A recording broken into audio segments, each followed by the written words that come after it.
આજે આપણે બનાવીશું સાબુદાણા અને શક્કરિયામાંથી ફરારી ક્રિસ્પી ફિંગર રોલ્સ, જે ખાવામાં ખૂબ જ ટેસ્ટી લાગે છે. તો ચાલો શરૂઆત કરીએ બનાવવાની. તો સાબુદાણા શક્કરિયાના વડા બનાવવા માટે મેં 1 કપ અહીંયા સાબુદાણા પલાળીને લઈ લીધા છે. સાબુદાણાને 3 થી 4 કલાક પલાળવા દઈશું, તો આ રીતે સરસ સોફ્ટ થઈ જશે. હવે એમાં શેકેલા સિંગદાણાનો પાવડર લઈ લીધો છે, 3 ચમચી ઉમેરીશું. એને મિક્સ કરી લઈશું. હવે એમાં 3 લીલા મરચાં સમારીને લઈ લીધા છે. એક નાનો ટુકડો આદુનો એની પેસ્ટ કરી લેવાની છે. 2 ચમચી લીંબુનો રસ ઉમેરીશું. અને શેકેલા જીરુંનો પાવડર અડધી ચમચી એ ઉમેરીશું. સ્વાદ અનુસાર મીઠું ઉમેરીશું, સિંધવ, અને કોથમીર ઉમેરીશું. એ અમે શક્કરિયા 3 નાના આ રીતે વરાળથી બાફીને લઈ લીધા છે.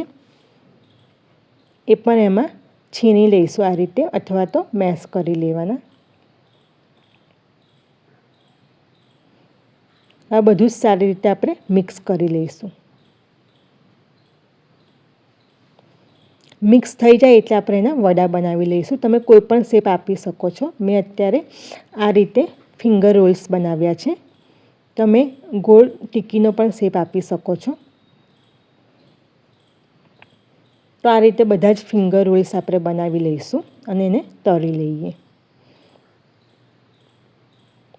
તેલ ગરમ થઈ ગયું છે, તો બધા જ ફિંગર રોલ્સ આપણે એમાં મૂકી દઈશું. ગેસની ફ્લેમ મીડિયમ જ રાખીશું. અને એક બાજુ તળાઈ જાય એટલે આ રીતે આપણે પલટાવી લઈશું.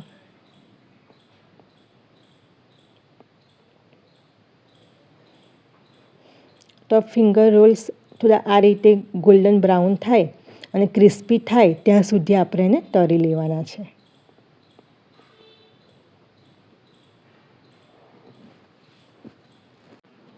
તો તૈયાર છે સાબુદાણા અને શક્કરિયાના ક્રિસ્પી ફરારી રોલ્સ. તો તમે આ શિવરાત્રિમાં કે ઉપવાસ હોય તો ચોક્કસથી ટ્રાય કરજો. ખાવામાં ખૂબ જ ટેસ્ટી લાગે છે. તમે એને ગ્રીન ચટણી અથવા તો દહીં સાથે સર્વ કરી શકો છો.